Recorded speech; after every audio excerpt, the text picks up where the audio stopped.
কখনো কি ভেবেছেন এমন একজন মানুষ থাকতে পারে যাকে সমাজ পাগল ভাবত? কেউ তার কথা বুঝত না, তার আবেগ ভাবনা অন্যরকম বলে উপহাস করত। কিন্তু এই ভুল বোঝাবুঝির আড়ালে লুকিয়েছিল এক বিশাল জ্ঞানের সাগর, এক অসাধারণ মন যার অন্তর আল্লাহর ইলমে তৃষ্ণায় ভাসমান ছিল। এই মানুষ ছিলেন হযরত জুন্নুন মিশরী রহমতুল্লাহ আলাইহি, যিনি তার সময়ের সবচেয়ে বড় ইলমের অধিকারী হলেও মানুষ তাকে পাগল ভাবত। তার অদ্ভুত ভাবনা, তার জীবনের কঠিন লড়াই ও নিঃসঙ্গতা মানুষ বোঝেনি। তবে যিনি জানেন, তারা বুঝেছেন এই পাগলামির আড়ালে ছিল গভীর এক আত্মার আলোকিত তৃষ্ণা, যা তাকে আল্লাহর জ্ঞানের সমুদ্রে ডুবিয়েছিল। তার জীবন ছিল এক ব্যতিক্রমী যাত্রা, কষ্ট আর আলোর মিলনে তৈরি। একদিকে নির্জনতা, অন্যদিকে অন্তরের অনন্ত আলো। তিনি জীবনের কষ্টগুলোকে আল্লাহর ইলম অর্জনের সিঁড়ি বানিয়েছিলেন। এই জীবন গল্প আমাদের শেখায় যে মানুষকে সমাজ মূর্খ বা পাগল মনে করতে পারে, তিনি প্রকৃতপক্ষে ইলমের মহাসমুদ্র হতে পারেন। আজ আমরা জানব সেই মহামানবের কথা, হযরত জুন্নুন মিশরী রহমতুল্লাহ আলাইহির জীবন ও তার অসাধারণ জ্ঞানের গল্প, যেটা আমাদের চিন্তাধারা ও বিশ্বাসকে বদলে দেবে। তাহলে চলুন ঘটনা শুরু করা যাক। বহু জ্ঞানে সমৃদ্ধ এক সুফি সাধক হযরত জুন্নুন মিশরী রহমতুল্লাহ আলাইহি। তার পুরো নাম সাওবান ইবনে ইব্রাহিম আল মিশরী, উপনাম আবু ফাইজ। তিনি জন্মগ্রহণ করেন ১৫৫ হিজরি মোতাবেক ৭৭১ খ্রিস্টাব্দে মিশরের ইখমিম নামক শহরে। একজন জ্ঞানী, ধর্মপ্রাণ এবং সমাজে প্রভাবশালী পরিবারের ঘরে। তার পরিবার আল্লাহ ভীতি, তাকওয়া ও পরকালমুখিতার জন্য সুপরিচিত ছিল। একটি পবিত্র, ধার্মিক ও আত্মিক পরিমণ্ডলে বড় হতে হতে জুন্নুন মিশরী রহমতুল্লাহ আলাইহির ভেতরে গড়ে ওঠে গভীর চিন্তা শক্তি, মানবজাতির কল্যাণ নিয়ে ভাবনা এবং আত্মিক জ্ঞানের প্রতি আকর্ষণ। তার প্রাথমিক জীবন ছিল জ্ঞান, সাধনা ও আত্মবিশ্লেষণের কেন্দ্রবিন্দু। তাকে শিক্ষা দিয়েছিলেন জুলকিফল জুন্নুন মিশরী নামক একজন প্রসিদ্ধ আলেম, যিনি নিজেও তখনকার সময়ে সাধক ও চিন্তাশীলদের মধ্যে অন্যতম ছিলেন। এই ভাবগম্ভীর পরিবেশ, পারিবারিক ইবাদতের আবহ এবং অলৌকিক ঘটনার ছায়ায় হযরত জুন্নুন মিশরী রহমতুল্লাহ আলাইহি ধীরে ধীরে হয়ে ওঠেন ইতিহাসের এক মহান সুফি সাধক, যিনি শুধু ইলমে তাসাউফেই নয়, বরং নৈতিকতা, মানবতা ও আত্মশুদ্ধির শিক্ষায়ও রেখে গেছেন অমর ছাপ। জ্ঞান, পারিবারিক ধর্মীয় আবহ ও আত্মিক উপলব্ধির মাঝেও হযরত জুন্নুন মিশরী রহমতুল্লাহ আলাইহির জীবনে একটি মোড় পরিবর্তনের ঘটনাও রয়েছে। তিনি যখন মিশরের ফুস্তাত শহরে যান, সেখানে এক আল্লাহ ভীরু সাধকের সঙ্গে তার সাক্ষাৎ ঘটে, আর সেখান থেকেই শুরু হয় তার জীবনের এক নতুন যাত্রা, আত্মিক জ্ঞানে ভরপুর এক অভ্যন্তরীণ পরিবর্তনের। সেই সাধকের নাম ছিল শাকরান আল মাগরিবি। তিনি ছিলেন তাসাউফের পথে চলা এক নির্জন ভাজন বুজুর্গ, যিনি খোদাভীতি, পরোপকার, তাকওয়া ও দুনিয়া বিমুখ জীবনযাপনের জন্য বিশেষভাবে পরিচিত ছিলেন। শাকরান আল মাগরিবির সান্নিধ্যে এসে জুন্নুন মিশরী রহমতুল্লাহ আলাইহি ধীরে ধীরে তত্ত্বীয় জ্ঞান, তাসাউফ, অনাড়ম্বরতা এবং আত্মসংযমের প্রতি আকৃষ্ট হন। দুনিয়াবি মোহ তার মন থেকে সরে যেতে শুরু করে। অন্তরের দরজায় আলোর ঝলক নামে। তার চিন্তার জগতে ঘটে যায় আমূল পরিবর্তন। আধ্যাত্মিক জ্ঞান ও চিন্তায় আলোকিত হলেও হযরত জুন্নুন মিশরী রহমতুল্লাহ আলাইহি কেবল আত্মশুদ্ধির সাধক ছিলেন না, বরং তিনি ছিলেন একাধিক শাস্ত্রে পারদর্শী একজন বিদ্বান। তিনি নিজের যুগের বিখ্যাত শায়খ ও আলেমদের শিষ্যত্ব গ্রহণ করেন এবং গভীরভাবে ইসলামিক জ্ঞানের অনুসন্ধান করেন। বিশেষ করে তিনি মদিনার শ্রেষ্ঠ আলেম এবং মালিকি মাযহাবের ইমাম মালিক ইবনে আনাস রহমতুল্লাহ আলাইহির কাছে দীর্ঘ সময় ইলম অর্জন করেন। ইমাম মালিকের বিখ্যাত হাদিস গ্রন্থ আল মুআত্তা তিনি সরাসরি তার কাছেই পাঠ করেন, যা প্রমাণ করে তার হাদিস চর্চার গভীরতা ও আগ্রহ। তবে এখানেই থেমে থাকেননি তিনি। মিশরের প্রখ্যাত হাদিস বিশারদ শায়খ আল-লাইস ইবনে সাদ এর সান্নিধ্যেও তিনি শিক্ষা লাভ করেন। তাছাড়াও যুগশ্রেষ্ঠ আরেকজন আত্মিক সাধক ও আল্লাহ প্রেমিক ফুদাইল ইবনে আদ রহমতুল্লাহ আলাইহি এবং হাদিস বিশারদ ইবনে লাহিয়ার কাছেও তিনি জ্ঞান অর্জন করেন। জুন্নুন মিশরি রহমতুল্লাহ আলাইহি কেবল কোরআন হাদিসের জ্ঞানেই নিজেকে সীমাবদ্ধ রাখেননি। তিনি চাইলে বড় একজন মুহাদ্দিস বা হাদিস বিশারদ হিসেবে নিজেকে প্রতিষ্ঠিত করতে পারতেন।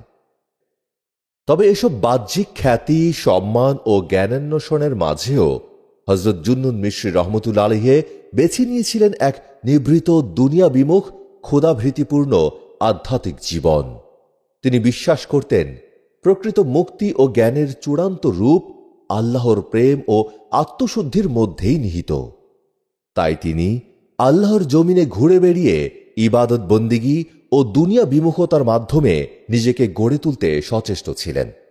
তার চলন বলন, পোশাক পরিচ্ছদ ও সারল্যে অপার্থিবতা এমনভাবে প্রতিভাত হতো যেন তিনি আক্ষরিক অর্থেই দুনিয়ার কোনো মোহে আবদ্ধ নন। তিনি ছিলেন আল্লাহর প্রেমে ডুবে থাকা এক আত্মিক যাত্রী। জুন্নুন মিশরি রহমতুল্লাহ আলাইহির হৃদয়ে ছিল একটি স্বতন্ত্র, গভীর আত্মিক ঘরানার সুফি মাদ্রাসা প্রতিষ্ঠার তীব্র আকাঙ্ক্ষা, যা কেবল বাহ্যিক ইলম নয়, বরং অন্তরের জ্ঞান ও পরিশুদ্ধ আত্মা গঠনের পথ দেখাবে। সম্ভবত এই বৈশিষ্ট্যপূর্ণ দৃষ্টিভঙ্গির কারণেই বিশ্ববিখ্যাত জার্মান প্রাচ্যবিদ অ্যানিমারিয়ে শিমেল তার সম্পর্কে বলেন, জুন্নুন মিশরি ছিলেন একাধারে প্রিয় সুফি সাধক ও ইসলামের আত্মিক ইতিহাসের অন্যতম গৌরবময় ব্যক্তিত্ব। আসলে সুফিবাদের ইতিহাসে হযরত জুন্নুন মিশরি রহমতুল্লাহ আলাইহি এক উজ্জ্বল নক্ষত্র, যিনি জ্ঞানের রাজপথে যেমন পথ প্রদর্শক ছিলেন, তেমনি আল্লাহর প্রেমে দগ্ধ হয়ে নিজেকে উৎসর্গ করে গেছেন নিখাদ আত্মিকতার পথে। মারিফত তত্ত্ব দর্শনে তিনি ছিলেন ইসলামের প্রথম জ্ঞান সাগর। ইসলামী আধ্যাত্মিক চিন্তায় মারিফত বা আল্লাহর পরিচয়ের যে গভীর তত্ত্ব, তার গোছানো ব্যাখ্যা ও দর্শন যিনি সর্বপ্রথম পেশ করেন, তিনি হলেন হযরত জুন্নুন মিশরি রহমতুল্লাহ আলাইহি।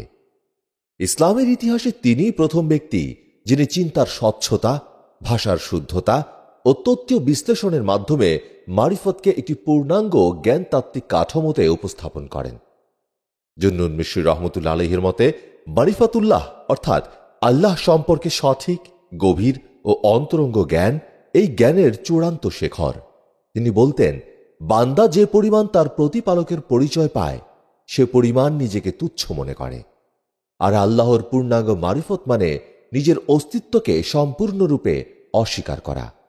এখানে মারিফত থেকে উদ্দেশ্য হল এমন এক আত্মিক উপলব্ধি যেখানে বান্দা এই সত্য উপলব্ধি করে যে আসল অস্তিত্ব একমাত্র আল্লাহরই। সকল শক্তি, ইচ্ছা, কার্যক্ষমতা কেবল তিনিই ধারণ করেন। বান্দা তো শুধুই তার নিয়ন্ত্রিত সৃষ্টি, যার কোনো নিজস্ব শক্তি, দাম্ভিকতা ও স্বাধীনতা নেই। হযরত জুন্নুন মিশরি রহমতুল্লাহ আলাইহি তার জীবন দিয়ে এই সত্য উপলব্ধি করেন এবং আত্মাকে পরিশুদ্ধ করে নিজেকে আল্লাহর সামনে সম্পূর্ণরূপে নতজানু রাখতেন। নিজেকে তুচ্ছ ভাবা এই মারিফতের অনুভবই পরে আরো সুস্পষ্ট ও সৌন্দর্যময় রূপ পায় হযরত বায়েজিদ বুস্তামি রহমতুল্লাহ আলাইহির চিন্তায়। হযরত জুন্নুন মিশরি রহমতুল্লাহ আলাইহি মারিফত তত্ত্বের প্রকৃতি, তার স্তর ও অর্জনের পদ্ধতি সম্পর্কে যে গভীর ব্যাখ্যা প্রদান করেন, তা তার পূর্বে কেউ করেননি। তিনি স্পষ্ট করে বলেন, আল্লাহর মারিফত অর্জনের পথ হচ্ছে কোরআন ও সুন্নাহর চর্চা। তার একত্ব, শক্তি ও নিয়ন্ত্রণ সম্পর্কে উপলব্ধি অর্জন হবে গভীর চিন্তন ও আত্মদর্শনের মাধ্যমে। আর আল্লাহর নাম সমূহের মারিফত হচ্ছে এমন এক নূরের উপহার যা কেবল তার নির্বাচিত বান্দাদের দেয়া হয়। তাসাউফ বোঝার ক্ষেত্রে আল বাতিন বা অদৃশ্য বিষয়াদির গভীরে পৌঁছাতে হলে জুন্নুন মিশরির অবদান অগ্রগণ্য। তার দর্শন তাসাউফের মৌলিক স্তম্ভে রূপ নেয়। হযরত জুন্নুন মিশরি রহমতুল্লাহ আলাইহি ছিলেন এক অনন্য ভ্রাম্যমান সুফি সাধক, যিনি কেবল নির্দিষ্ট কোনো অঞ্চলে সীমাবদ্ধ থাকেননি, বরং আল্লাহর জমিনে ঘুরে ঘুরে ইবাদত, শিক্ষা ও আধ্যাত্মিকতা ছড়িয়ে দিয়েছেন। তার জীবন ছিল চলমান এক ভ্রাম্যমান মাদ্রাসা। তিনি বিভিন্ন শহর ও অঞ্চল সফর করতেন শুধুমাত্র মানুষের হৃদয়ে আল্লাহর প্রেম জাগাতে এবং নিজের হৃদয়কে পরিশুদ্ধ রাখতে। তিনি মক্কা, মদিনা, বসরা, সিরিয়া, আল আকসার আশেপাশের পাহাড় উপত্যকা, সিনাই পর্বত, ইরাক, তুরস্কের আন্তাকিয়া এসব অঞ্চলে দীর্ঘ ভ্রমণ করেন। প্রতিটি স্থানে তিনি মানুষের সঙ্গে আলাপ করতেন, তাদের কোরআন, হাদিস, তাওবা, মারিফত ও ইবাদতের বিষয়ে দিক নির্দেশনা দিতেন। ফলে ওইসব শহরে তার বিপুল ভক্ত অনুরক্ত গড়ে ওঠে, যারা কেবল তার আলোচনায় নয় বরং তার জীবনযাপন, বিনয় ও অপার্থিবতায় আকৃষ্ট হতেন। ভ্রমণ তার কাছে ছিল শুধুমাত্র দুনিয়া দেখার জন্য নয়, বরং দুনিয়ার মাধ্যমে আল্লাহকে চেনার আরেকটি উপায়। তিনি আল্লাহর সৃষ্ট প্রকৃতি, নদী, পাহাড়, মরুভূমি, আকাশ ও গাছপালা দেখে চিন্তা করতেন তার সৃষ্টিকর্তার মাহাত্ম্য নিয়ে। হযরত জুন্নুন মিশরী রহমতুল্লাহ আলাইহির বয়ান ও দোয়ায় প্রকৃতির সৌন্দর্য ও নিসর্গের প্রতি গভীর প্রেম ফুটে উঠত। তিনি প্রায়ই বলতেন, আল্লাহর সৃষ্টিকে দেখো গভীরভাবে, কারণ সৃষ্টির মধ্যে রয়েছে স্রষ্টার নিদর্শন। এভাবে প্রকৃতি তাঁর কাছে ছিল একখণ্ড কোরআনের মতো, যেখানে প্রতিটি পাতায় আল্লাহর অস্তিত্ব ও একত্বের প্রমাণ লেখা রয়েছে। আধ্যাত্মিক চিন্তা, সফর এবং প্রকৃতি প্রেমের এই অপূর্ব সমন্বয়ই হযরত জুন্নুন মিশরী রহমতুল্লাহ আলাইহিকে একটি যুগের পথপ্রদর্শক ও তাসাউফের রত্নে পরিণত করে। হযরত জুন্নুন মিশরী রহমতুল্লাহ আলাইহি বলেন, একদিন হিজাজের উদ্দেশ্যে ভ্রমণে গেলাম, সাথে কোনো সঙ্গী ছিল না। একাই হাঁটতে থাকলাম। চলতে চলতে কোনো এক মরুভূমিতে অবস্থান করলাম। ততক্ষণে আমার সফর সম্ভার শেষ হয়ে গিয়েছিল। মৃত্যুকে আমি খুব কাছ থেকে দেখেছিলাম। বেঁচে থাকার কোনো উপায়ন্তর খুঁজে পাচ্ছিলাম না।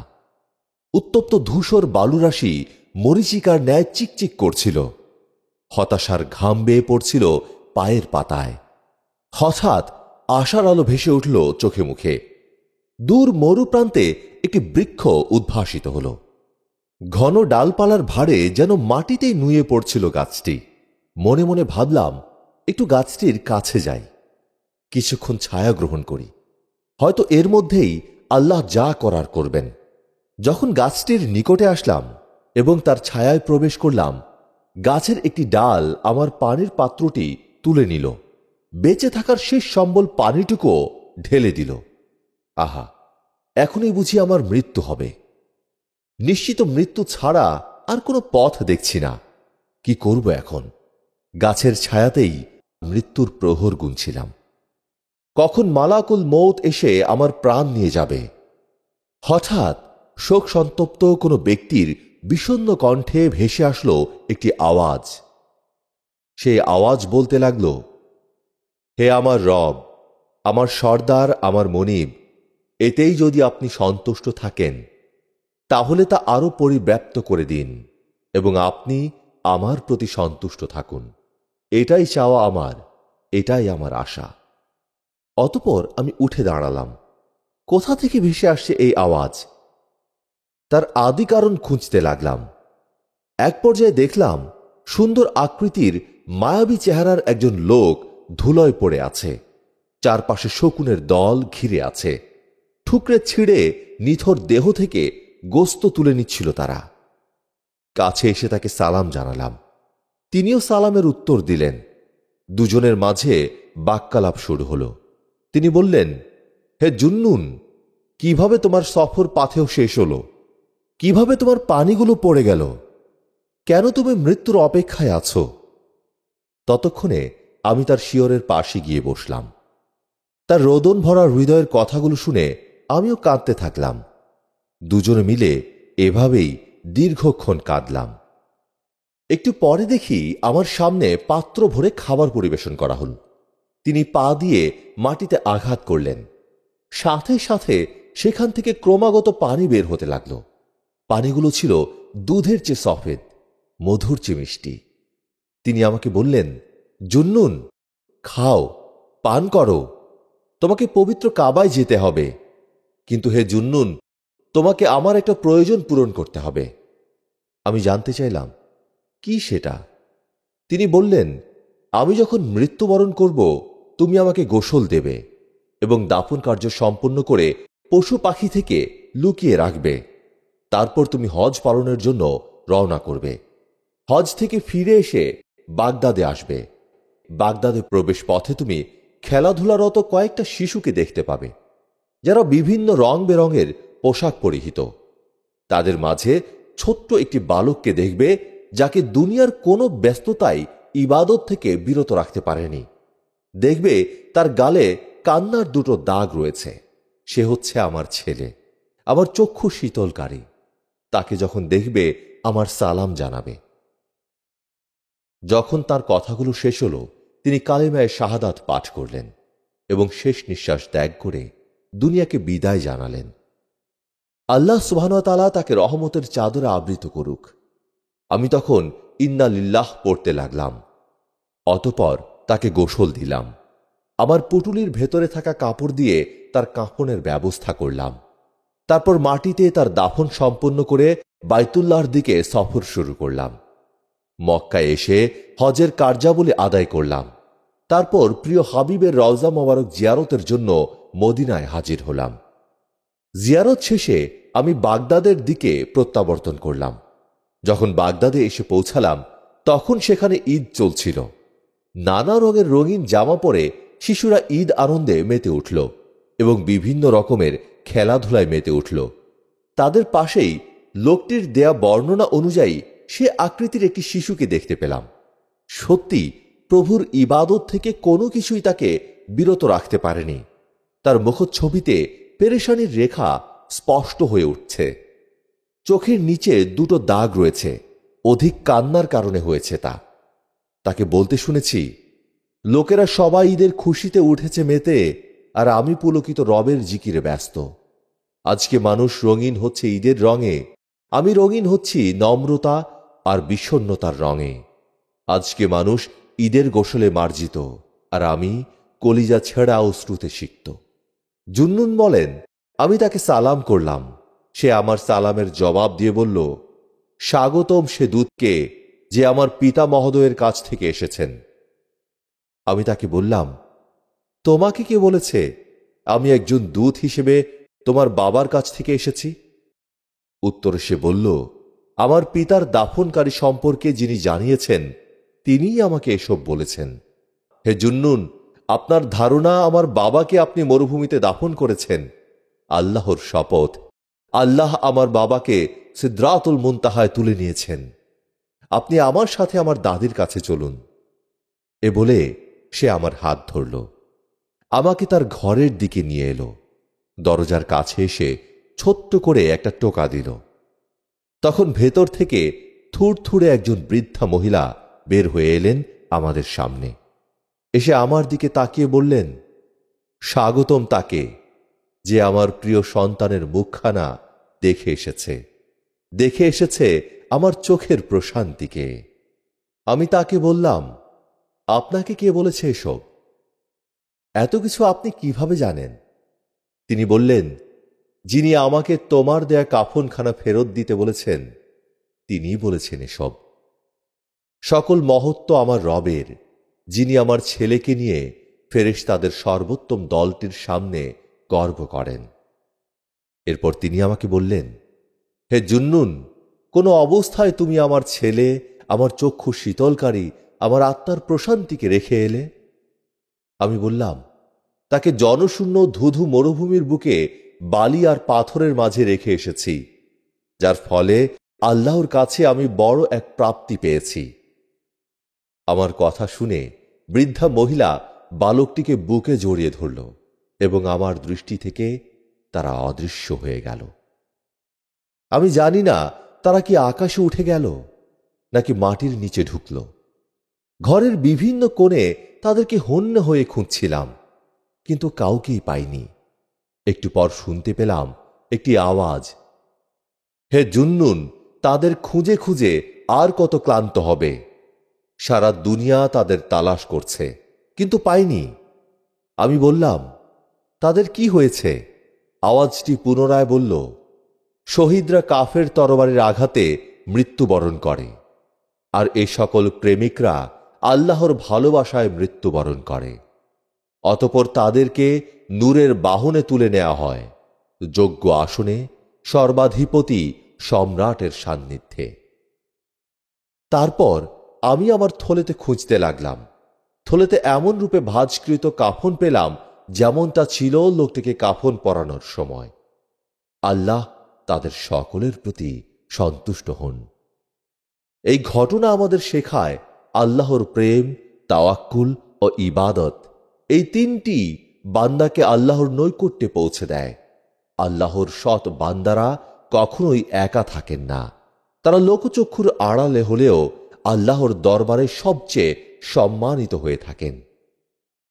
আপনি যদি একজন উদাসীন আত্মা হন, অথবা আপনার প্রিয় কেউ এখনো ঘুমিয়ে আছে দুনিয়ার মোহে, তাহলে এই কাহিনীটি যেন আপনার জন্যই। একবার হযরত জুন্নুন মিশরী রহমতুল্লাহ আলাইহি কাপড় ধোয়ার উদ্দেশ্যে নীল নদের তীরে যান। হঠাৎ তিনি দেখতে পেলেন একটি বড় বিচ্ছু নদীর কিনারার দিকে এগিয়ে যাচ্ছে। বিচ্ছুটি নদীর তীরে পৌঁছাতেই পানি থেকে একটা কচ্ছপ ভেসে উঠল।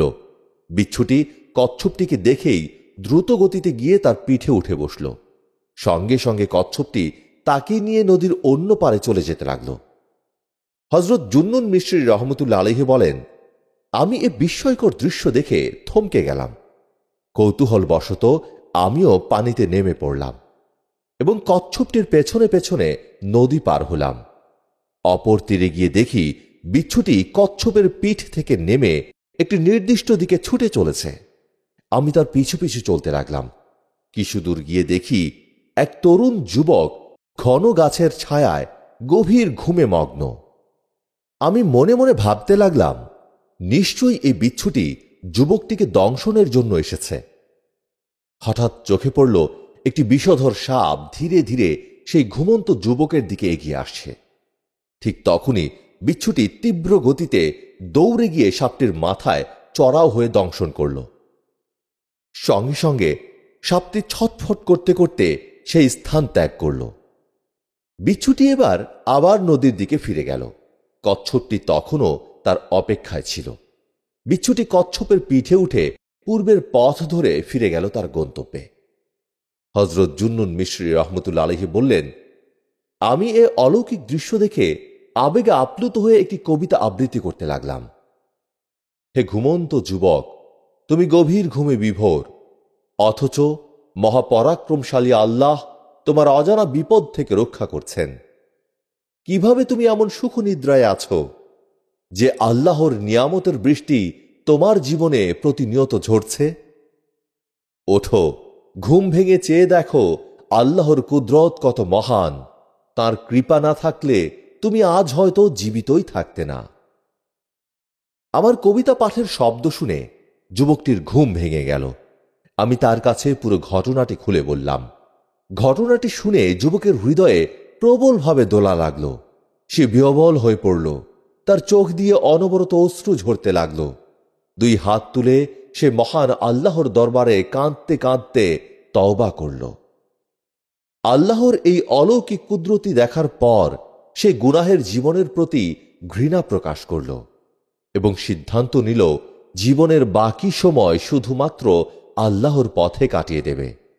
এই ঘটনা আমাদের স্মরণ করিয়ে দেয় আল্লাহ তাআলা আমাদের কত যত্নে রক্ষা করেন, যদিও আমরা তা বুঝে উঠতে পারি না। তাই আমাদের উচিত জাগতিক ঘুম থেকে জেগে উঠে নিজের জীবন আল্লাহর সন্তুষ্টির জন্য উৎসর্গ করা। 90 বছরের এক দীর্ঘ আধ্যাত্মিক সাধনার পর হযরত জুন্নুন মিশরী রহমতুল্লাহ আলাইহি এই দুনিয়ার মায়া কাটিয়ে পাড়ি জমান পরকালের দিকে। হিজরি 245 সনে খ্রিস্টাব্দ 859 সালে মিশরের জিওজা শহরে তার মৃত্যুর সংবাদ চারদিকে ছড়িয়ে পড়ে। এই সংবাদ যেন কাঁদিয়ে তোলে তার শত সহস্র ভক্ত, অনুরাগী ও আশেকদের হৃদয়। হযরত জুন্নুন মিশরী রহমতুল্লাহ আলাইহি শুধু একজন গুণী আলেম বা কবি ছিলেন না, তিনি ছিলেন একজন প্রকৃত আধ্যাত্মিক যাত্রী। তিনি জীবনের প্রতিটি পর্যায়ে আল্লাহর স্মরণ ও তার নৈকট্যের জন্য নিয়মিত চেষ্টা করেছেন। তার জীবন থেকে আমরা বুঝতে পারি সত্যি জ্ঞান ও বাস্তব তাসাউফ হল নিজের অহংকার ত্যাগ করে আল্লাহর সামনের নিরহতা ও পরিপূর্ণতা উপলব্ধি করা। এই শিক্ষাগুলো আমাদেরকে অনুপ্রাণিত করবে যেন আমরা আমাদের দৈনন্দিন জীবনে আল্লাহর স্মরণ রাখি, নিজেকে সরল ও সৎ রাখি ও সব সময় তাকওয়া ও পরোপকারের পথে চলি। তার মতো আমাদেরও উচিত আল্লাহর কাছে নিরন্তর দোয়া করা, যেন আমাদের অন্তর আলোকিত হয়, আমরা ভুল থেকে ফিরে আসি ও আধ্যাত্মিক উন্নতির পথ পাড়ি দিতে পারি। আসুন আমরা সবাই মিলেমিশে মহান আল্লাহর কাছে দোয়া করি যেন তিনি আমাদের প্রিয় এ মুসাফিরের জন্য আখেরাতে রহমত বর্ষণ করেন, তাকে জান্নাতের সর্বোচ্চ স্থান দান করেন এবং আমাদেরকেও তার মতো সৎ, ধৈর্যশীল ও আল্লাহ ভীরু হওয়ার তৌফিক দান করেন। আমিন।